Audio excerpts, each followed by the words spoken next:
Hello, and welcome to the second episode of Studio Dialogues. I'm really pleased to be in conversation with the wonderful Sanjay Desai, an amazing artist with a very unique style of painting urban cityscapes. He is also a very entertaining conversationalist. Sanjay ji always has a joke ready, and his fun loving, larger than life presence always charges me up. Hello, Sanjay ji. Welcome to Studio Dialogues. Hello. Thank you for calling me here Yeah. to Oh, talk it's to you. my pleasure, and thank you for giving the time. Yeah. So, tell me a little more about your career in art.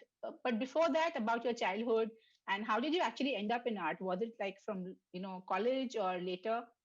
And so, how did you get into art?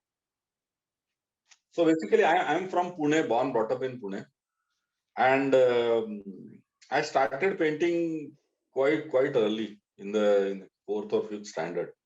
See, what happened was that I was quite. I mean, I have three other brothers and sisters, but my mom passed away quite early, and the sisters got married, and finally, what happened was I was there, and my father was, and there were like 3,000 4,000 books, a harmonium, a typewriter, and I think because of that I started picking up these different skills at quite an early age.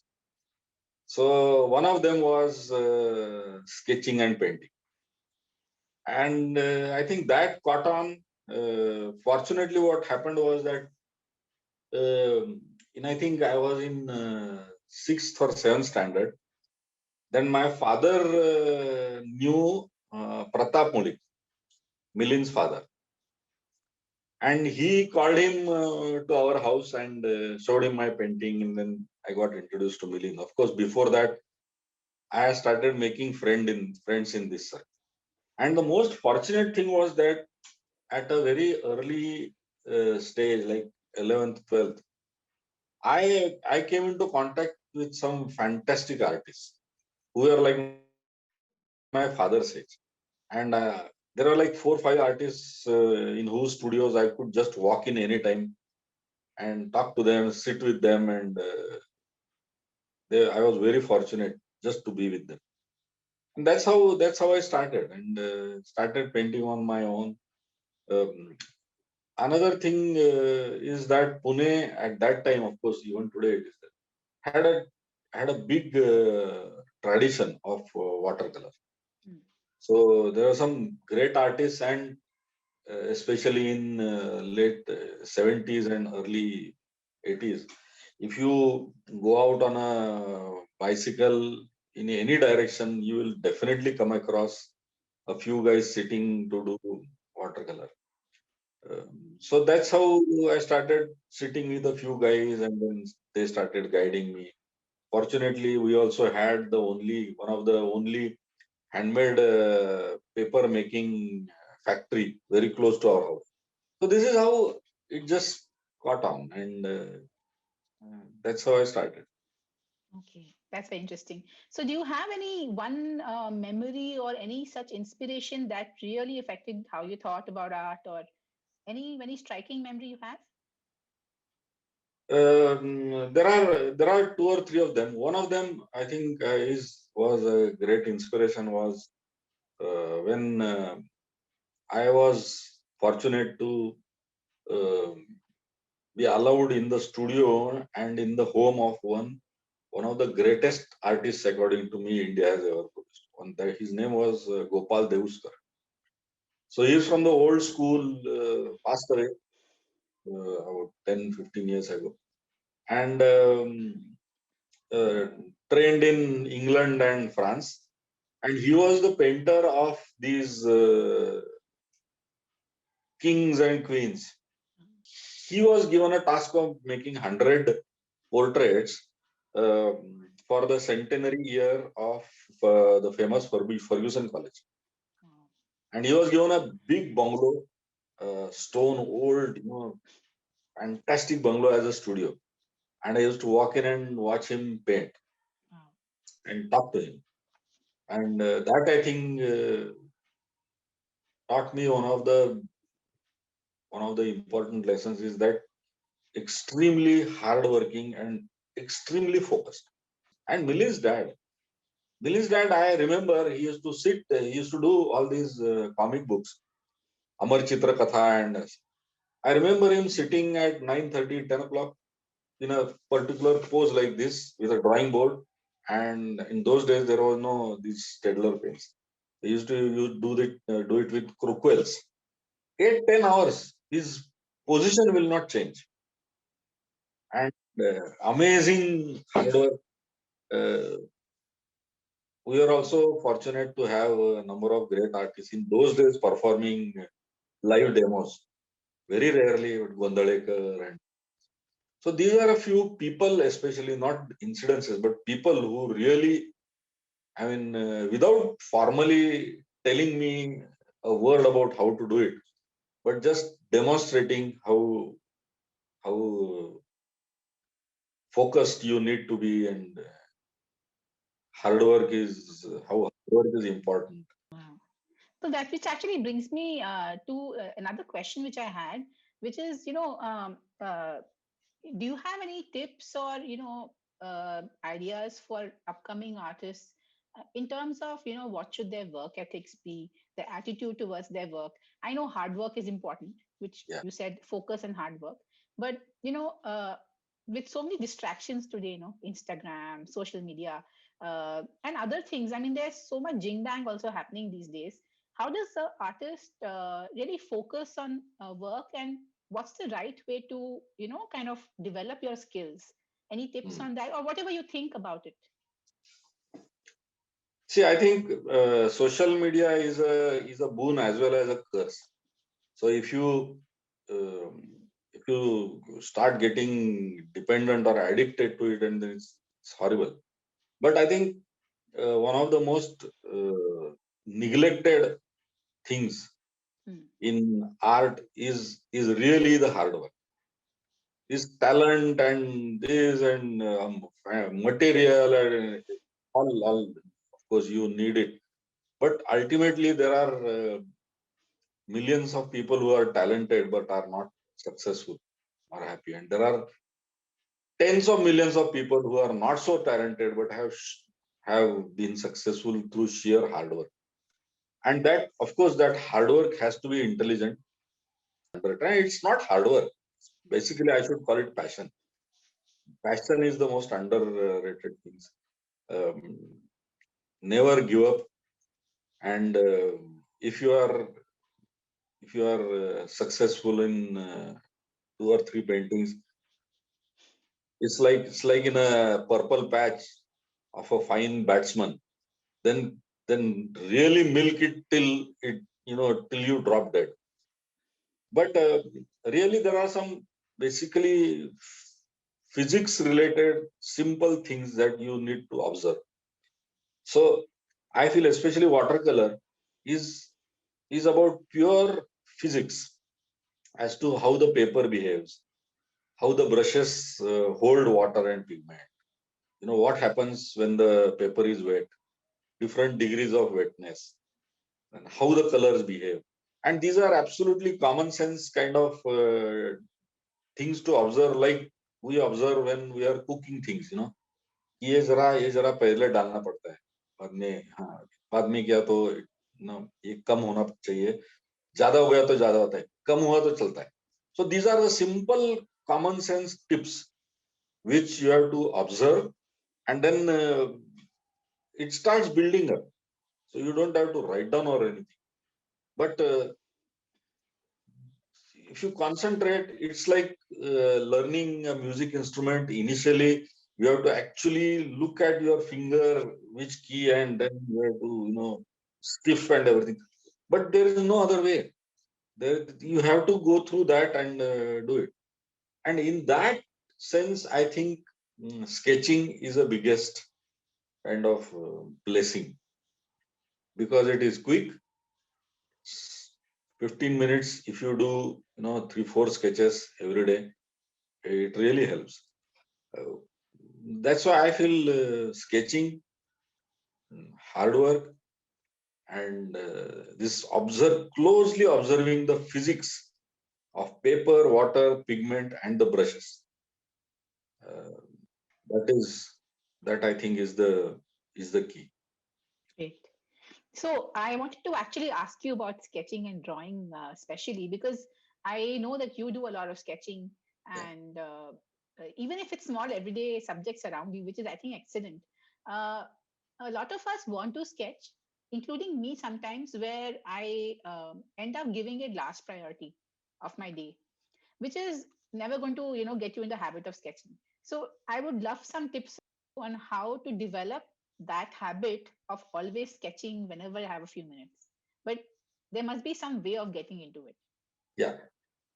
So why sketching is important. It's a very if you understand why sketching is important, then you will start paying, and everybody will start paying more attention. What happens is that everybody is using the same paper, water, and color and brush and everything, right? And the most of the important things which are kind of essential for a good painting, like composition, color harmony, and these things are codified, can be codified. This color goes well with this. Yeah. And composition, Mr. Z has, H composition, Z composition, A composition. You can, of course, these are guidelines and you can go a little bit out, but these things are codified. But the most important thing in sketching is your own calligraphy, the brush strokes. That is what differentiates one artist from another. Small brush stroke, or how you handle edges, how you merge edges, and what are the things that you leave out and uh, kind of create a feel without actually defining. Like for example, there is a small kind of red post box, for example, on a lamp post. Then if you just a simple red dot there can create a feel of a post box. You don't have to paint it, right? And that is where that confidence matters, and that exactly is the thing which is developed by sketching. It has, because it is naturally fast, so you can fail and not feel so bad about it. Yeah. And another thing is that if you observe, you can justify a average or a bad painting saying that no, but I think if you look at it like this, it's not so bad, it's not so bad. And you can do a lot of excuses and justifications. But if you observe the sketch, will tell you on the face that this is wrong. You have failed. There are no two ways about it. So you can quickly change. Uh, One of the elements is eliminated, which is the color. So these are the things which force you to kind of get the confidence out. Basically, it's like it's the you can observe that if you paint a line very stiffly, and if you are very freely breathing and the same line, a simple line can come out extremely powerful.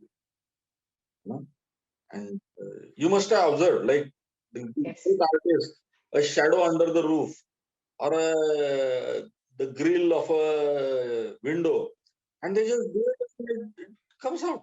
I always call art as equated to sports actually. Yes, So exactly like sports, you build muscle memory. yes, Art it's is also muscle memory actually. and an extremely high speed feedback loop between the brain, mind, eyes, and if you kind of develop that feedback loop, I see. that is what sketching does. No, basically it's like you have to have that confidence of a bathroom singer. You absolutely freely people sing, and they feel great about it. That is exactly what is required while doing a painting. But we can't do it, and sketching helps there. So, and it's another advantage is great to look at your old sketches. If you just, I mean, just start doing 1 or 2 sketches a day. Okay. And once you do the sketch, don't look at it.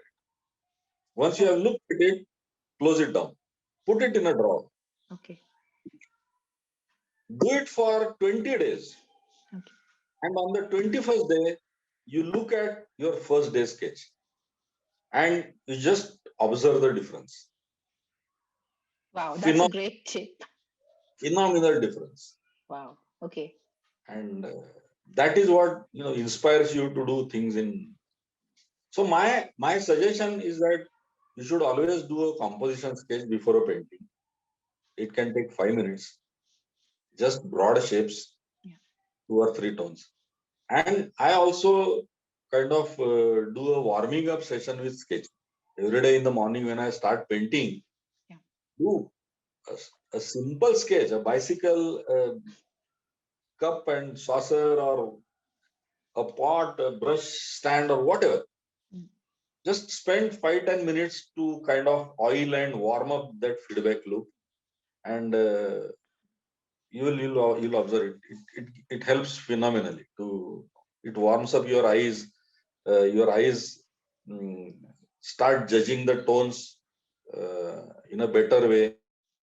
And in 10 minutes, if you do fast sketching, see, one of the things in watercolor painting is that what you leave out is sometimes mostly equally or sometimes more important than what you put inside the painting. Which areas to leave out, which lines to merge, and what you leave is very important. For that, your eyes and that mind needs some practice, and those 10 minutes help you to get into that position, strap you to the seat, and then you can. Excellent. I mean, because it kind of gives me an insight to a great process. And once you get into that process of doing it this way, I think you can't really skip it then. No. That habit which you'll get. Excellent. So tell me, Sanjay sir, any tips on what are great small subjects for sketching apart from like things around us? I know a lot of people love sketching, including you. Sketch your cat, and you can sketch the people in your house. Yes. What are other great subjects? I remember you mentioning also the cows, for instance, you had sketched for many months actually once. So these kind of subjects are helpful for people to observe and sketch. Yeah. So see, it all started when I had stopped painting for about 2 decades because of my engineering career. I had just stopped painting. My career went through the roof, and I had absolutely no time. And it was in manufacturing, so I used to come back late in the night. Horrible. I mean, it was fun in a different way, but I had no time for painting. And then in I think 6 or 7 years back, Milind and local art, they just dragged me. I resigned, and I joined as a director in a small company, and I said that I'll be working only for 2-3 days. So they dragged me out of my house, and I actually bought a C18 Camlin color box, and he had paper, something. I said, "Come with me. We'll go, and you be my driver. I'll be my car driver." And I took my car. And when I went there and started again, I just couldn't handle it. I have absolutely no clue what is happening. And I was like, fun, so what is happening? And I used to do so quickly. And so when I came back, I decided that I have to do it every day, paint every day. And then I painted every day and absolutely no success. Okay. And then I analyzed, being an engineer, and I found out that there are simple, like the flow, the basic composition can be there. It is an H composition, L and perspective. It is there, but there is a flow of patterns. Instead of observing the patterns, you start, when you don't have practice, you start seeing lines. A line is only the end of a pattern. line itself has no identity as such. This things happened. And then I started getting, but then I saw that there was no grace. There was no grace in my shapes. So what I did was, I said that I'm going to sketch 500 sketches. And I'm going to find 4 or 5 graceful things where the shapes are absolutely beautiful, structured, and if you make a mistake, they will tell you are wrong. Okay. So I remember I selected a bicycle and I selected a rickshaw. My cat was there, and there was, of course, a cow. Okay. And fifth was a car.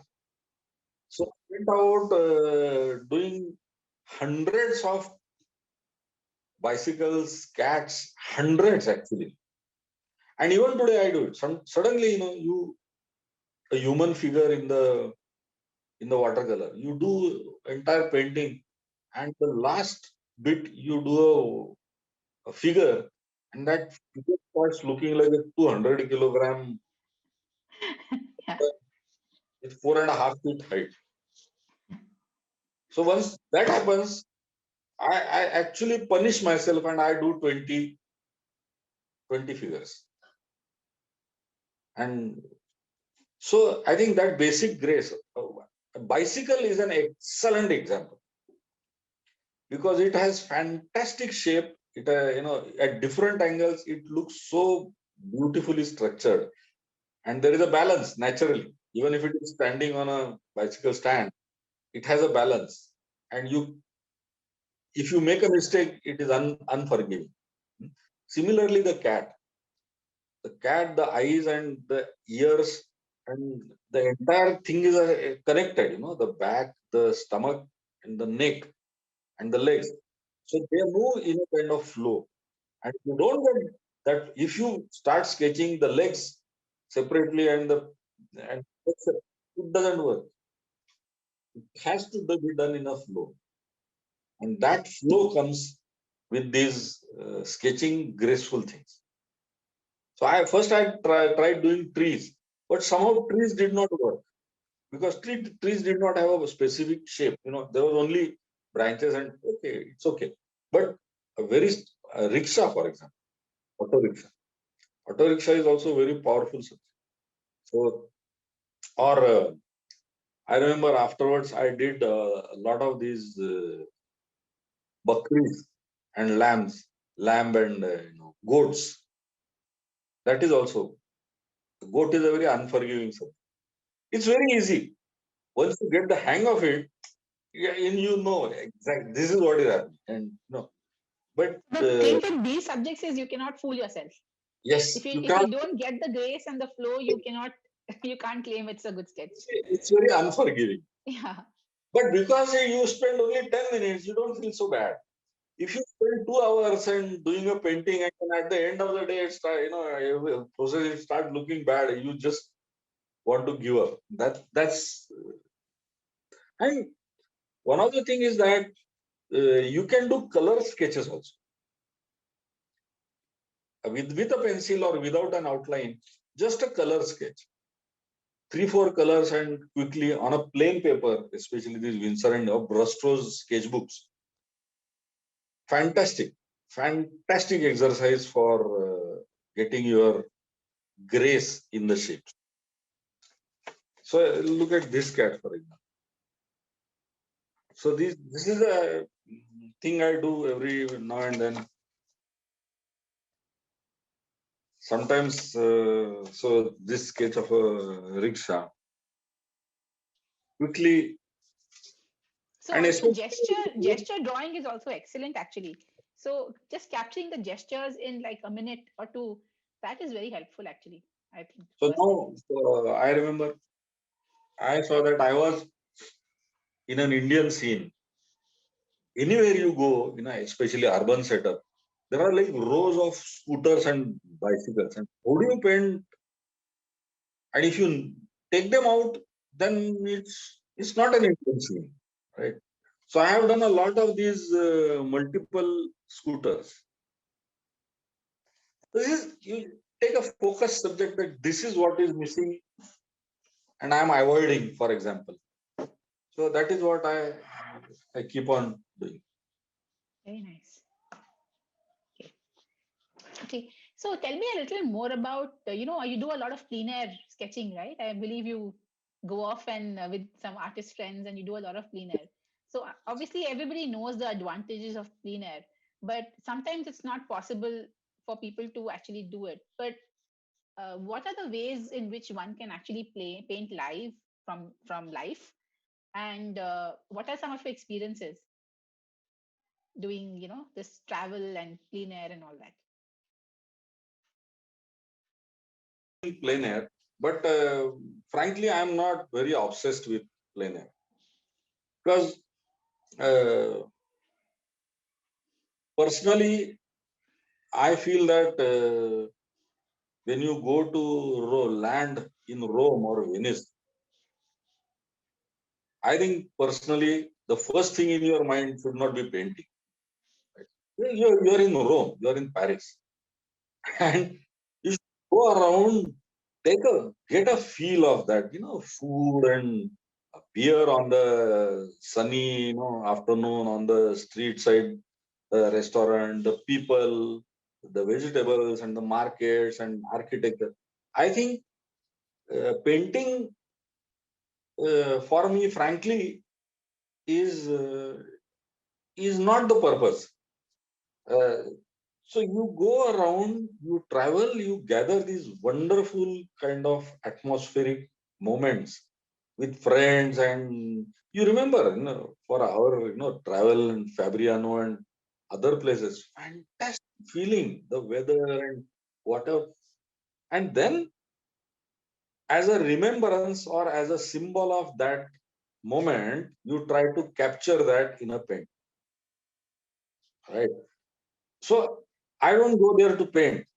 I capture those experiences which I love, which are not like like some performance or anything. Just sitting down on a roadside cafe, wonderful Italian coffee, or in Banaras on the steps, you know.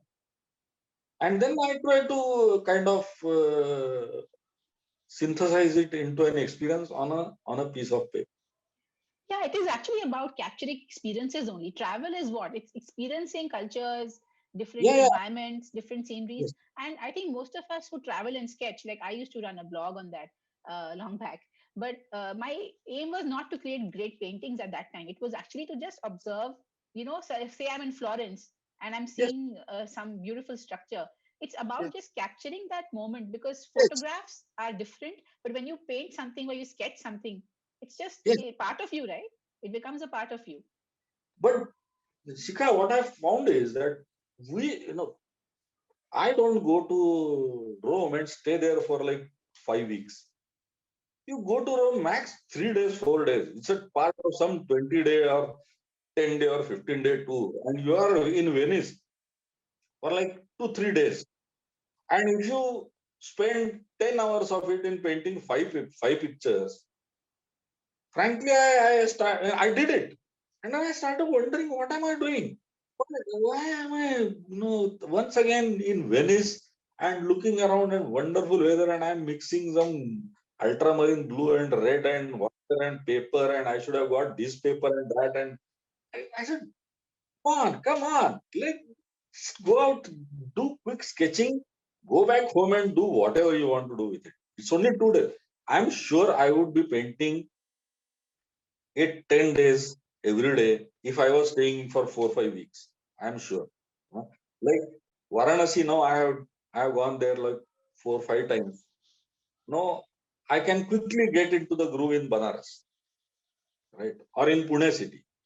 I quickly get into that mood and I know what is where and position and You had so mentioned Varanasi, right?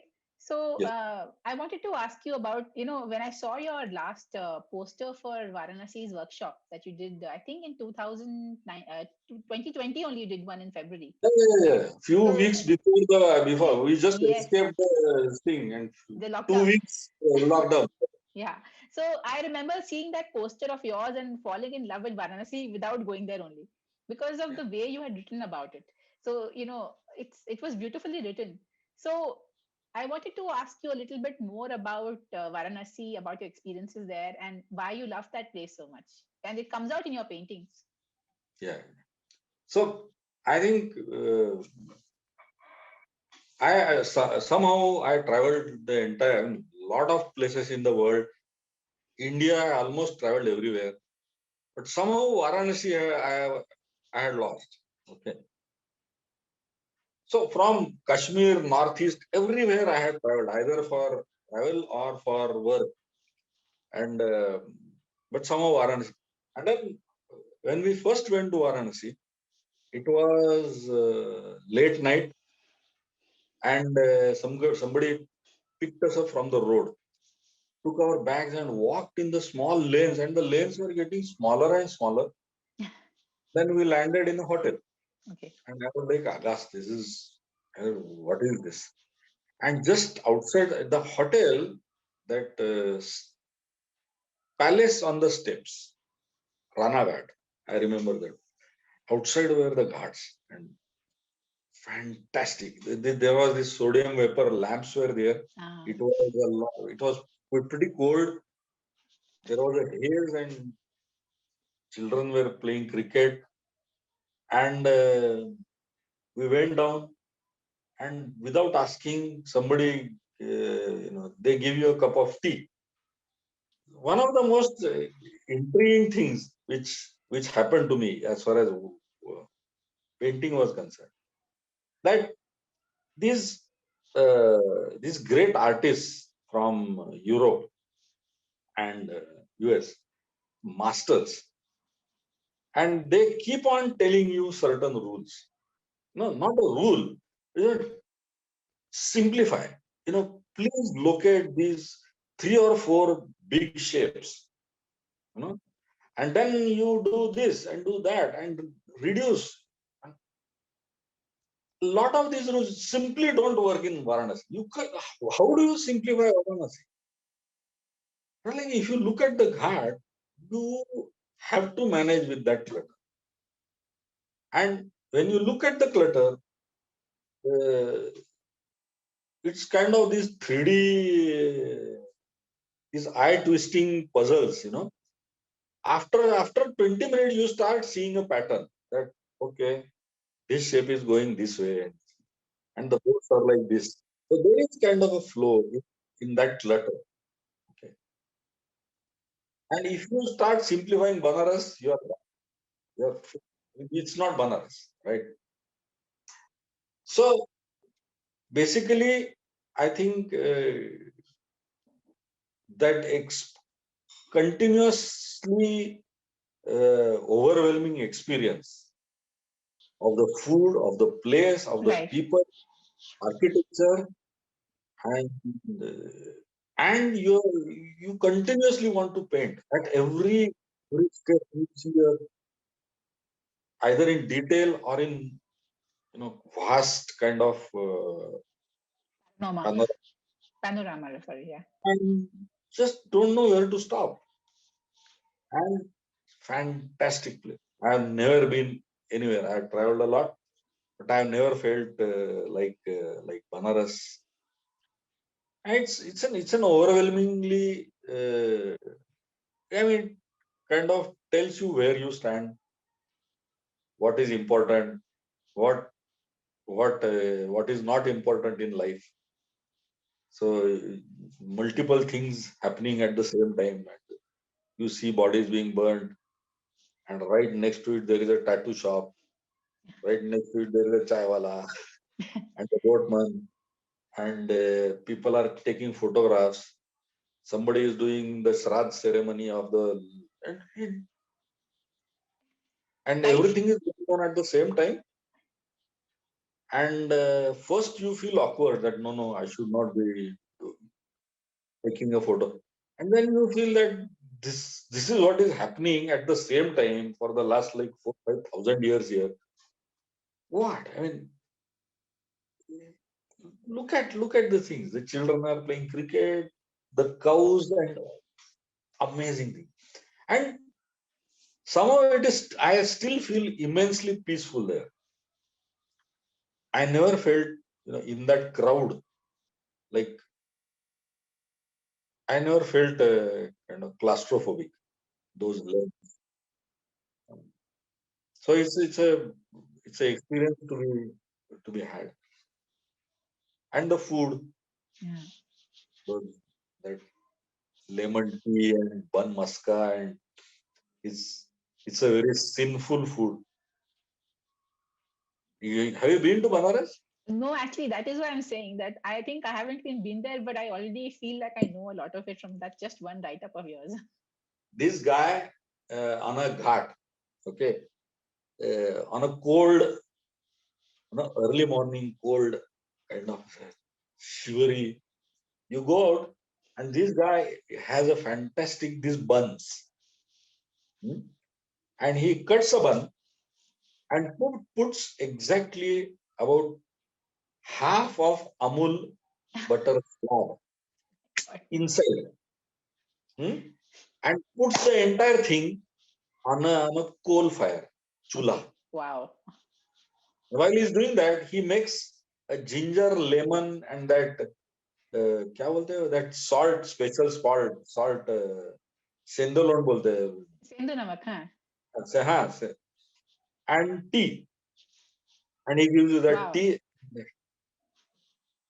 It's like 3,500 calories, but pleasure. You are ready to die there.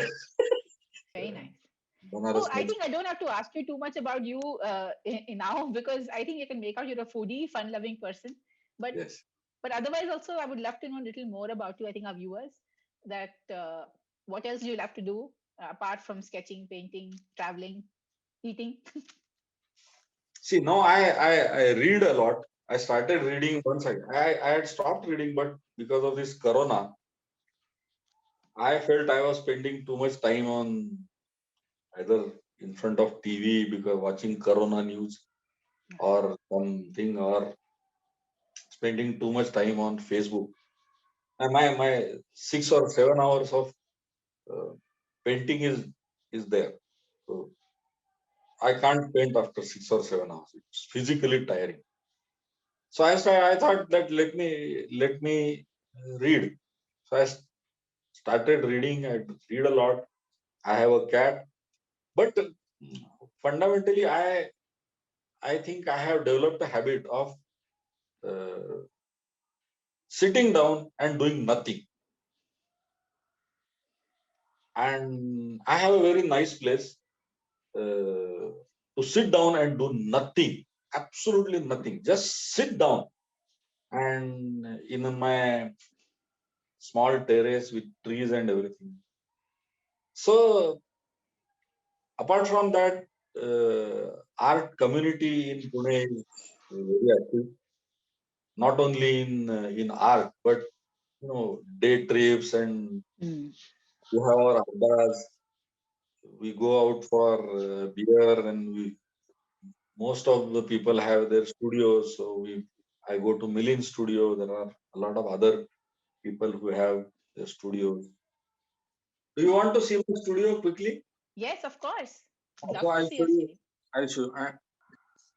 So this is my studio, and Very cozy corner. yeah, cozy corner. It's quite dark now, but still, No, I mean I can see clearly. yeah. And this is Milin's work. This is Roberto's work. Yeah, yeah, He's yeah. one of my friend who did my sing. And this is my today's work. In the morning I did. Yeah, So you do a lot of acrylic too, right? yeah, and some oil. And of course, this is where I sit down Your place and to do do nothing. It's a very cute corner. And I remember Yeah. you sending me a picture of the spots that we painted in one of your workshops. Yeah, this is here. Yeah. It's still there. We painted that. Yes. And then these are some of my old oil color works. And this is my house. So, Very lovely. thank you very much, Anyways, Shikha. I want to thank you so much, Sanjay sir, for your time. And as always, it was wonderful talking to you. Thank you. Anytime. My pleasure. Bye. Okay, bye bye. That was a really insightful and inspiring conversation with Sanjay Desai. Some of his top tips were to just work hard at your craft with passion, don't give up, and be focused. Experiment with the physics of watercolor paper and pigments, and also develop the habit of sketching regularly. And these are really the key to honing your skills. Do let me know in the comments on YouTube if you like this video, and also if you'd like me to have a conversation with an artist of your choice. Thanks for watching and see you soon.